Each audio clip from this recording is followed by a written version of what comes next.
Which oppression was worse, the oppression of women or the oppression of African Americans or blacks? They used to eat us. Really? Wait, what? Eat? African Americans were eaten. Do they not teach this? They were eaten. Do you turned think into there was furniture? widespread cannibalism in the United States? This was with a specific lady in New Orleans, and she I know who you're talking about. Wait, hold on. One example of cannibalism is not evidence of widespread. They used to skin us and make leather out of it. Like, why is that even a question? I think he's saying because you're only pointing to like one example. It's not one example. 1837 on the Portuguese slave ship the Aragante, the captain killed an enslaved man, cooked him, and made the other enslaved people eat him. And the crew ate the organs. In 1831, after Nat Turner's rebellion, they desecrated his body after his execution, and then some sources state that they boiled down his body to a medicinal substance for white people to consume as an act of final triumph. Vincent Woodward has a whole book about the incidents of this happening, the consumption of black bodies, not just literally, but physically, intimately. It's well documented. And within that book, there's another slave owner, a Kentucky man, who butchers and cooks an enslaved person in front of other enslaved people as a form of psychological terror. And then in 1888, the Mercury in Philadelphia releases an expose exposing white doctors who are tanning the skin of black people to make shoes and cigar boxes. One of the physicians was quoted as saying that black skin makes a specifically enduring leather. There was also cases in Mississippi of them making belts and purses and things from black skin. Thomas Thistlewood's diaries, called the Thomas Thistlewood Papers or the Thistlewood Papers, the slave owner himself kept a documented, detailed diary of all of the torture he inflicted on his slaves, including 3,800 cases plus of SA against black women, probably one of the most common crimes across the slave trade against black women. And he also invented what was called the Derby's dose, where he would flog a slave and then rub pickle juice or lime juice into their skin and then make another enslaved person defecate in their mouth. Typically, those kind of infractions would be eating a piece of sugar cane because they were hungry. And no, Miss Ma'am, you don't know who you're talking about. Madame Lalaurie did not eat her slaves. What she did do is chain them up with iron collars, where she tortured, mutilated them, peeled their skin into strange shapes, and then murdered them. Just because you people are not educated enough to know what actually happened and you don't want to believe it because it makes you uncomfortable doesn't mean it didn't happen. You're pushing us to the limit. And what do I mean by that?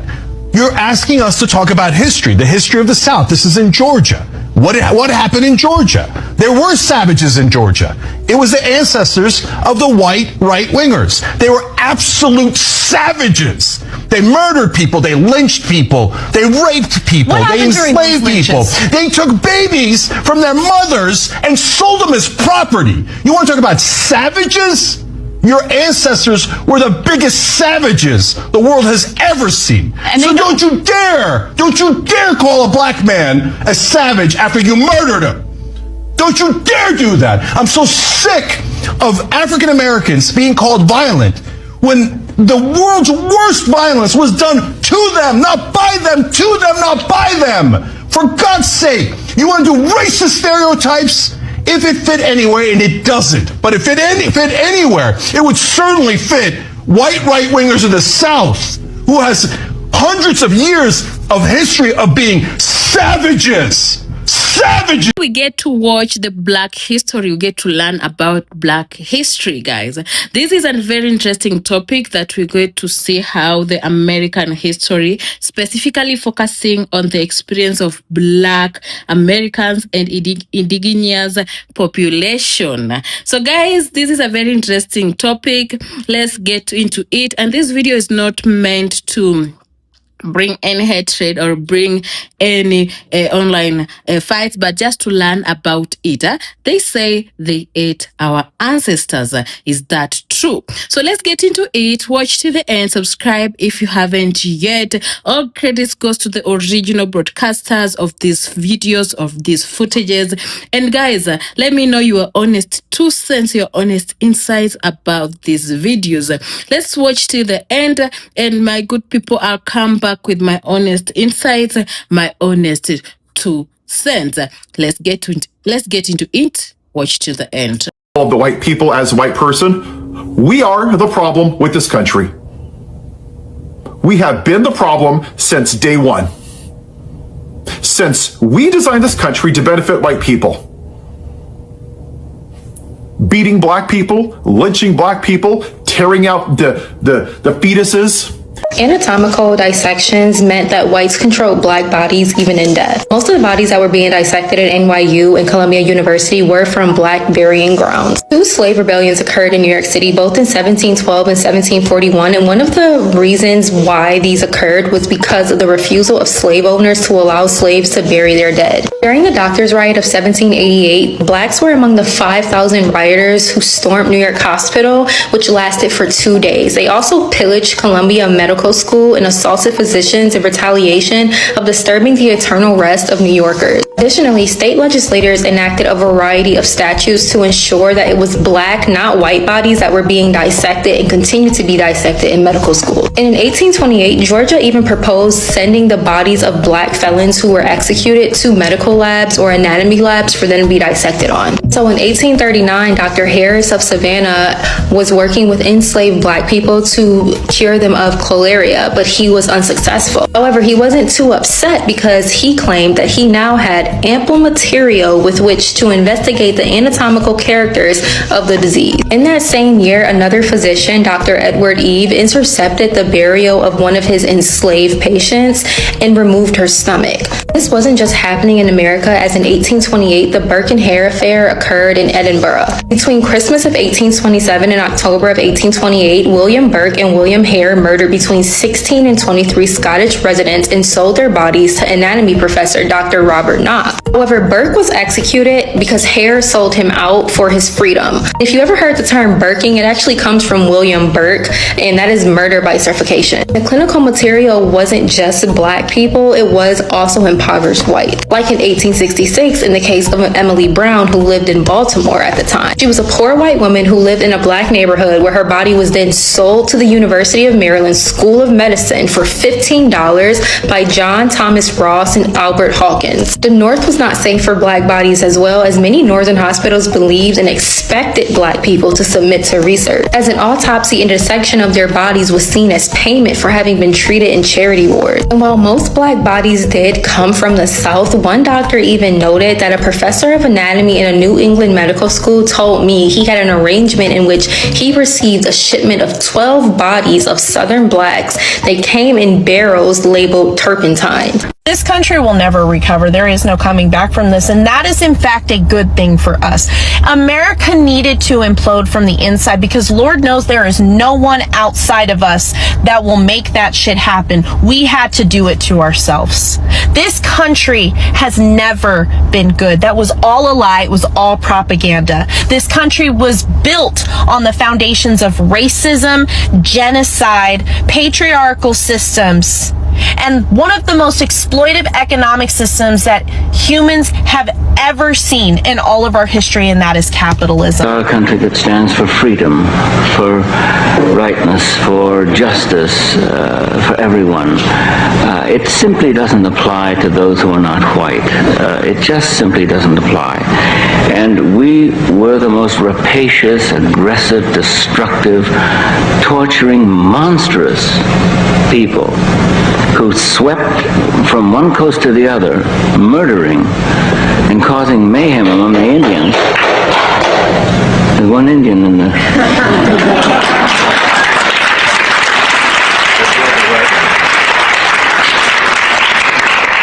But that isn't revealed because we don't like that image of ourselves. We don't like to see us. We like to see ourselves as perhaps John Wayne sees us. And and also what we've learned about the Indians has been largely taught to us by Hollywood and by motion pictures. They have educated us. So we naturally believe that when the Indians came, that the wagon circled and the Indians rode around and subjected themselves to terrible fire and died at a ratio of 65 to 1. Both barrels of a shotgun would always get 2 Indians. Yeah, and that wasn't the way it was at all. But anyway, Indians have been tragically misrepresented. So tell me why I just learned that the fucking church invented slavery. And it was all because of this motherfucking named Prince Henry from Portugal. He actually went to Africa and he would kidnap people and try to use them to get what he wanted. And he realized like, yo, I can make a whole enterprise out of this. But he knew the church wouldn't back that up if it was for money. So he was like, okay, I'm gonna use the guise of converting them to Christianity, and that's why we're kidnapping them. And then the priests actually fucking signed off on that shit. And the way they picked the black folks to do it was they actually had 150 people that they kidnapped on a boat. And so they had Prince Henry ask one of his boys, like, okay, which ones do you think would be the best? And they had different religions, different races all on that boat. And so they picked black folks because they felt like they were the easiest to convert to Christianity and they worked the hardest. This is literally our history. This is the shit that nobody's teaching you about in school and they damn sure ain't gonna tell you in church. Like, for real, like they've been lying about us and our ancestors for a long time. So that's honestly why everybody needs this book. This is the unwhitewashed story of America because the truth is black history is American history. They're even showing you what our ancestors really had to endure, explain what they really meant by separate but equal. They even tell you the truth and break down the two-party political system that we're still fucking dealing with today. Like, this is all the truth that they tried to bury, but kid you not, like we owe it to ourselves and our ancestors to know what really happened and how we got to be here. And Black History Month is honestly the perfect month to do that. And these are actually on a good deal right now, but I don't know how long it's gonna last. So I'm gonna do y'all a favor and leave the link down below. Because it was the white man, when they arrived here in the Americas, that slaughtered over 13 million natives. It was the white man that raped their women and daughters.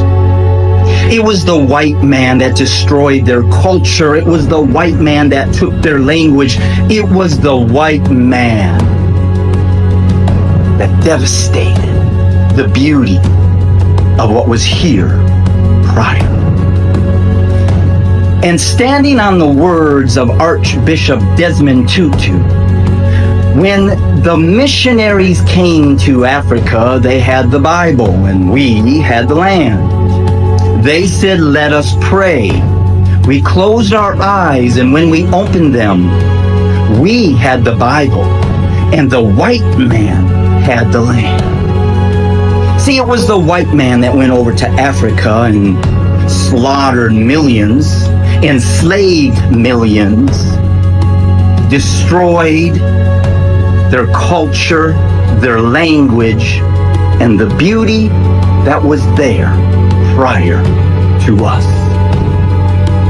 Because see, I recall it was the white man who enslaved our black brothers and sisters once they took them from Africa here to the Americas. And for over 400 years, it's been the white man that has continued to enslave our black brothers and sisters. In fact, when they were prospering like Black Wall Street, it was the invasion of the white man that destroyed that city. It was the invasion of the white man onto the island of Puerto Rico that devastated the people that lived there. It was the white man that stepped foot into the islands and the nations of Haiti that once again devastated and left it to die. Because the reality is this: everywhere the white man has invaded, everywhere the white man has placed his foot, he has left it destroyed. It's 100% possible. History and genetics both back it. Genetic studies, like those in the American Journal of Human Genetics, show African Americans on average have about 17 to 24% European ancestry. Most of that came through male ancestors, meaning white men fathering children with enslaved black women. And here's the hardest truth. Those women had no legal right to say no. They weren't considered human, they were just property, and that's how this happens so often. Historians estimate that 80 to 90% of US-born African Americans have at least one white enslaver in their family tree, and genetics confirms it. Mark Shriver found that 58% have at least one European great-grandparent. Of course, not everyone has submitted DNA, so these are estimates based on large-scale studies and historical record. So it's not just possible, it's overwhelmingly likely. The DNA confirms what history already documented. So Columbus didn't discover America. You can't discover a place where millions of people already live. He got lost. He was looking for Asia and landed in the Caribbean, and things got dark. His journal describes the Taino people as incredibly friendly, bringing gifts, sharing food. Columbus then wrote that they would make excellent slaves. So he enslaved them. He forced them to mine gold. If they didn't bring enough, he cut off their hands and left them to bleed. The Taino people in their population was hundreds of thousands when Columbus arrived, and then nearly went extinct within decades. This repeated everywhere Europeans colonized. About 90% of Indigenous people died within a century, one of history's largest losses of life. And we gave this guy a holiday. Columbus Day became federal in 1937 because Italian-American groups lobbied for it while facing discrimination. Understandably-ish, but Italy produced incredible artists and scientists. There are better options than a guy so brutal Spain arrested him in 1500. A Columbus holiday says conquest was worth celebrating. Indigenous people and many people still see it here as an erasure of Indigenous people. That's why we have Indigenous Peoples Day, to tell the story. It honors the communities who survived the genocide and are still preserving and honoring their cultures. Indigenous people still face colonization's legacy: stolen land, over 500 broken treaties, double the poverty rate, missing and murdered Indigenous women barely get recognized in any media coverage. So we need to stop celebrating the man who started this all. We need to recognize whose land this is. We need to teach what actually happened. The Indigenous people's influence on democracy, agricultural innovation, nations that existed and still exist. This isn't political. This is just accurate, you guys. The land you're on has a history starting thousands of years before 1492, with people who built civilizations and lived sustainably. Their descendants are still here. They're still contributing. They're still fighting. They deserve more than a footnote while Columbus gets 3 chapters. Tell the truth. Let's honor these people. Let's learn from the cultures that understood how to care for this land. Indigenous Peoples Day is a correction to Columbus Day. If you follow me, you probably saw my video about Auschwitz, but today I want to talk about something completely different. I want to talk about slavery. I'm talking about American slavery of black people. For 400 fucking years, by the way. It was 400 years. And you're probably thinking, I already know all about this. We talk about this in school. I don't need to learn anymore.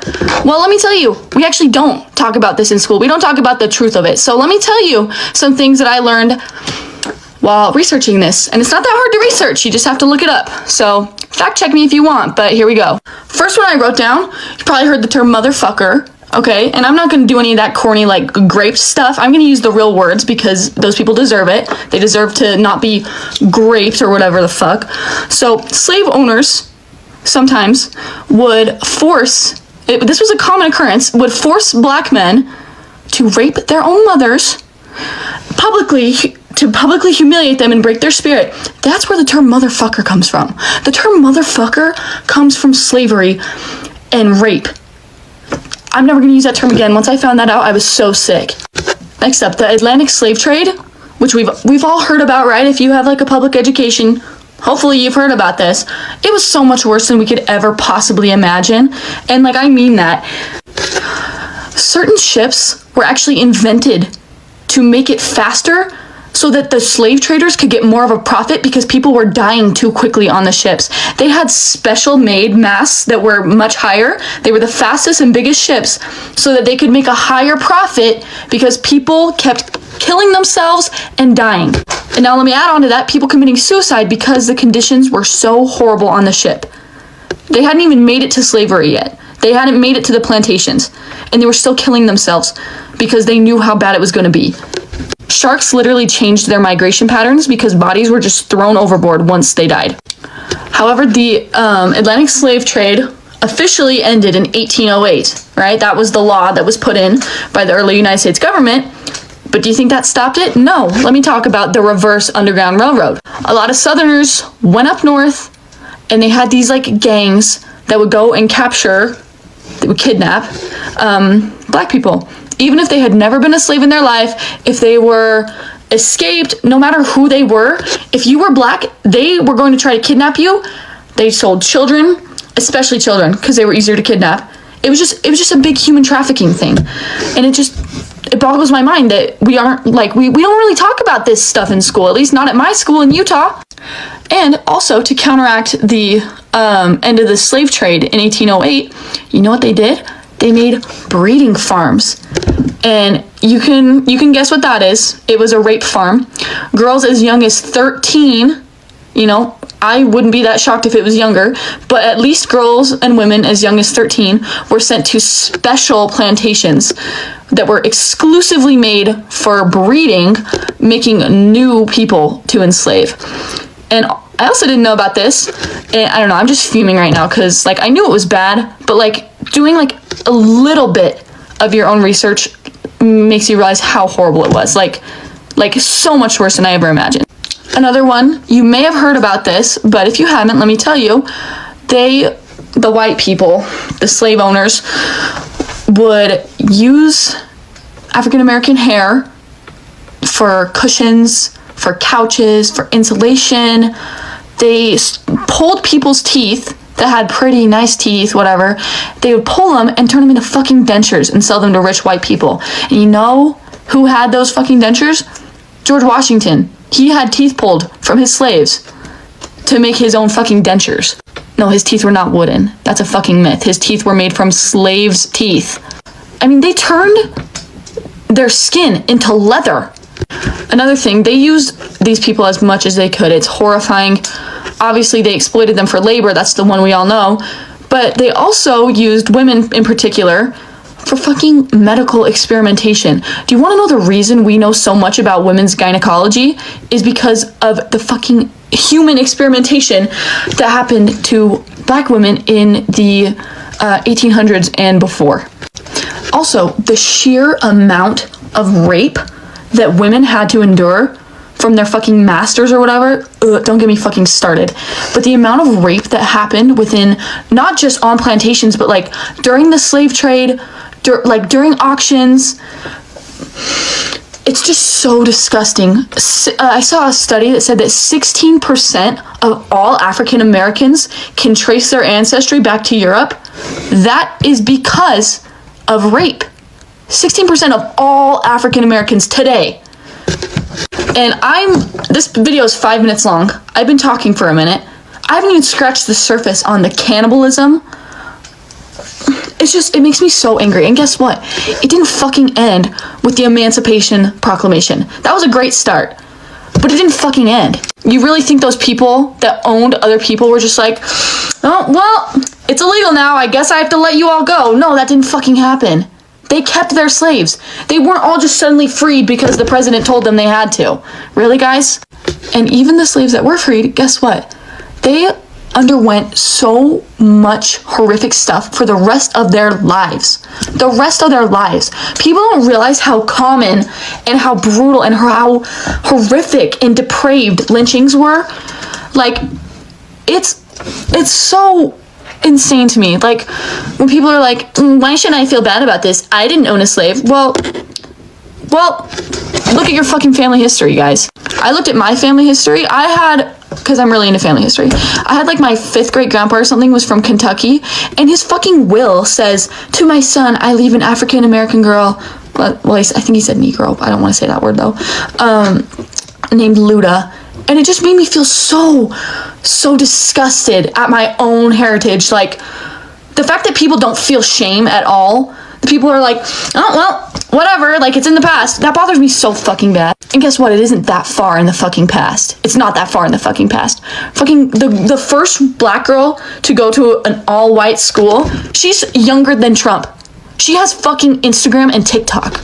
I don't know. I'm sorry I'm so heated. I probably just sound so stupid, but I'm just so disgusted right now. Just like thinking about it, and like I've written some stuff down. Just like, it just makes me so angry.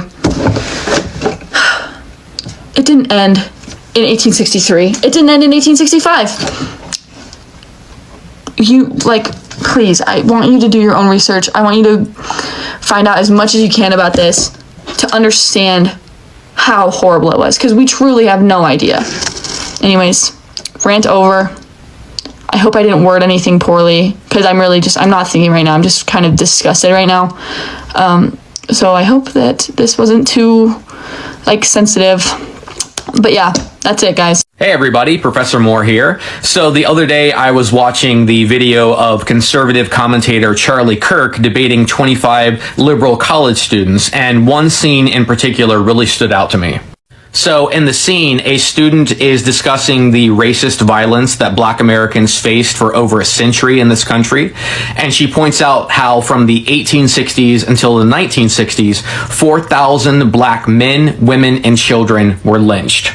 Now, I think that it is so important that she's bringing lynching into the conversation because it is a critical topic to focus on if you really want to know the true history of the United States. However, the number of African Americans that were lynched in this country is far greater than 4,000. For many years, the best data that we had on lynching came from the Equal Justice Initiative. And in 2015, they released a study that found evidence for 4,400 lynchings of African Americans. However, in 2020, the Equal Justice Initiative released a new report that found evidence of an additional 2,000 lynchings, bringing the current number up to 6,500 lynchings of African Americans in this country.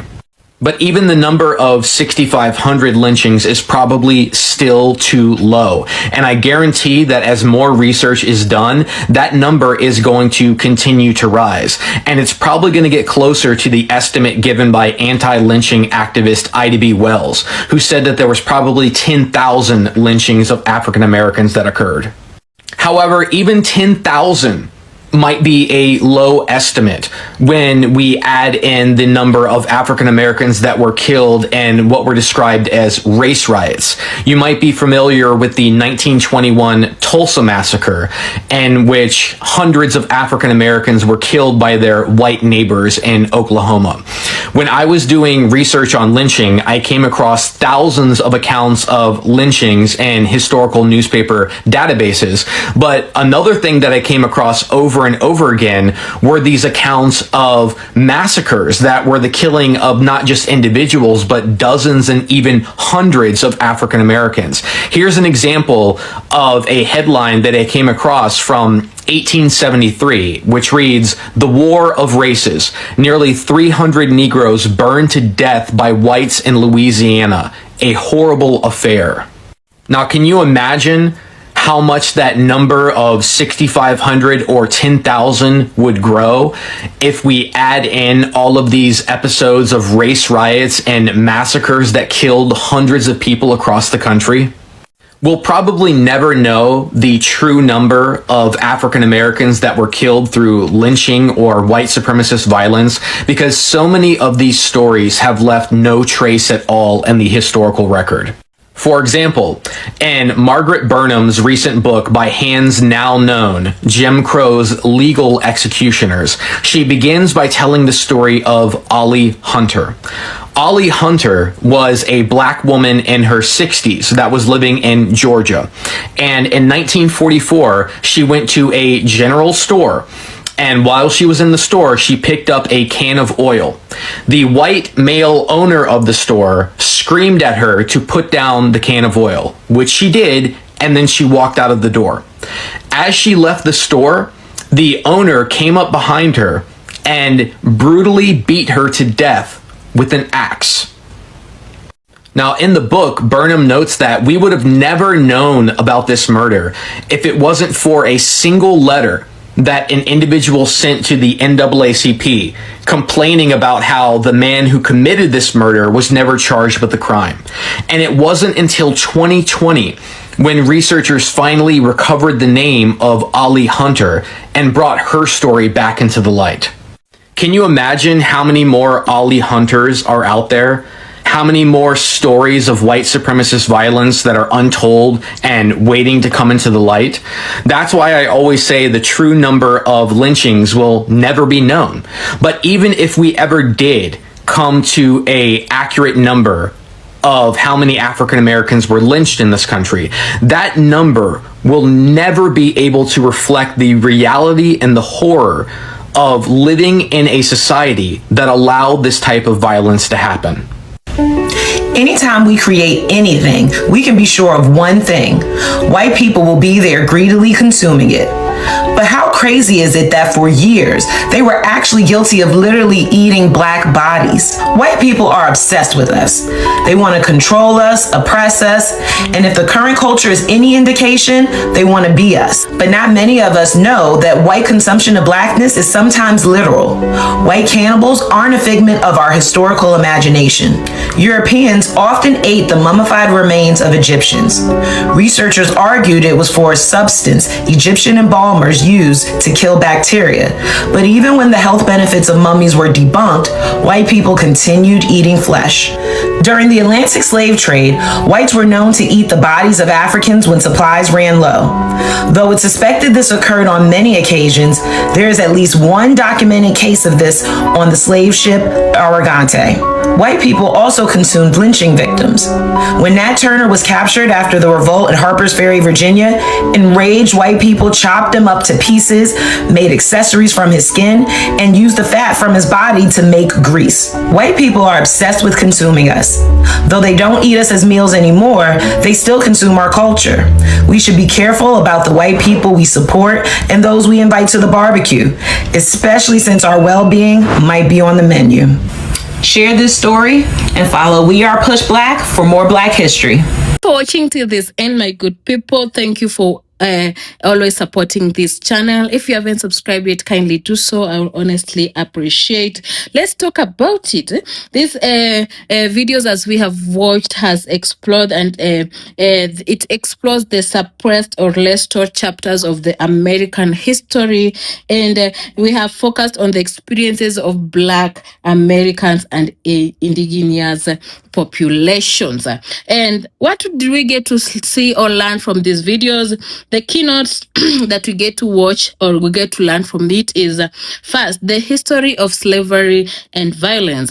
We get to see how the extreme brutality of the Atlantic slave trade and American slave, including accounts of lynchings, the use of black bodies for medical experimentation, the bodies for medical experimentations, and breeding practices. It also addresses, we get to see this video addressing the persistency of violence and systematic racism long after the Emancipation Proclamation.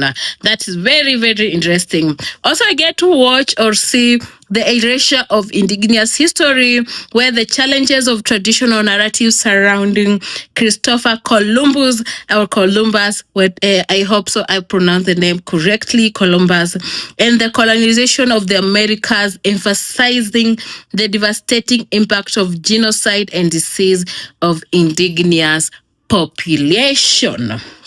Also, something else to get to learn from it is the systematic critique. We get to see the clips where they argued that the United States was founded on structures of white supremacy, capitalism, and exploitation, asserting that this history has been intentionally sanitized or edited out of education curricula. And guys, that is very interesting because white supremacy, black supremacy is an interesting topic that never gets an end. We get to talk about it over and over again. So we also got to see the importance of historical literacy, a central message that is understanding painful and uncomfortable. History is essential for our society's maturity and progress, and these I get to see how this video contains that avoiding this through to prevent a nation from addressing current systematic issues. And it's true, guys, some of our problems or some of our tough situations that we go through are linked to back to our roots, where it all started. So avoiding where the roots started means we are trying to not correct or trying to learn where it all started and correct it all. So guys, sometimes it's good to just go back to the roots, get to know what's the problem, and treating it the right way it's supposed to be. So this video is meant to encourage our viewers to move beyond comfort, focused history, perform their own research, and engage in difficult, honest conversation about the country's past, to recognize warning signs and prevent the repetition of historical failures. That is it, guys. So this is this video is meant to talk about the Black history and just go back to where it all started. And someone will be asking, what is the history of lynching mentioned? And we get to see lynching in the United States. Estimates of scale. This, while some accounts mention 4,000 lynching of Black Americans between the 1860s and 1960s, the Equal Justice Initiative released reports and identified 6,500 victims, meaning there was a shortage of 2,500 victims that were not mentioned correctly. Higher estimates, we get to see activist Ida B. Wells suggest that the true number could be as high as 10,000. Yeah, man. And the video argues that we get to see how this may be too low if massacres and race riots are included. So there were some people or some victims were shot, like they gave it out at a incorrect number to make it look at least not bad in the public face. The historical gaps, many acts of white supremacist violence were never documented, leaving no trace in the historical record. And we get to see the case of Ali Hunter, a woman murdered in 1944, whose story was only recovered in 2020 because of a single letter to the NAACP. So guys, these are very important Black history that were left out just to make the image of the country to look more better. And this is something that people should learn about and should live to celebrate these legends. And the impact, we get to see the exact number of victims will likely never be known because so many incidents of systematic racial violence went unrecorded and unpunished by the legal system. Yeah, that is it, guys. And this is so sad because we will never get to know the true history of the Black Americans. So in 1921, someone will be asking, what was the Tulsa Massacre. 1921 Tulsa Massacre as an event where hundreds of African Americans were killed by their white neighbors in Oklahoma. That is it. And this relates the broader discussion of systematic racial violence and suppressed history in the following ways. Undercounting, we have talked about it. The massacre is an example of how official tallies of racial violence, such as lynching statistics, are likely far lower than reality. Erasure, many similar acts of violence against Black Americans have left little to no trace in the historical record. Systematic context, we get to see how the massacre, alongside other acts of violence, argues these events are not isolated incidents but part of a persistent pattern of violence that is often omitted from standard education. So what is the Equal Justice Initiative? Someone will be asking as well.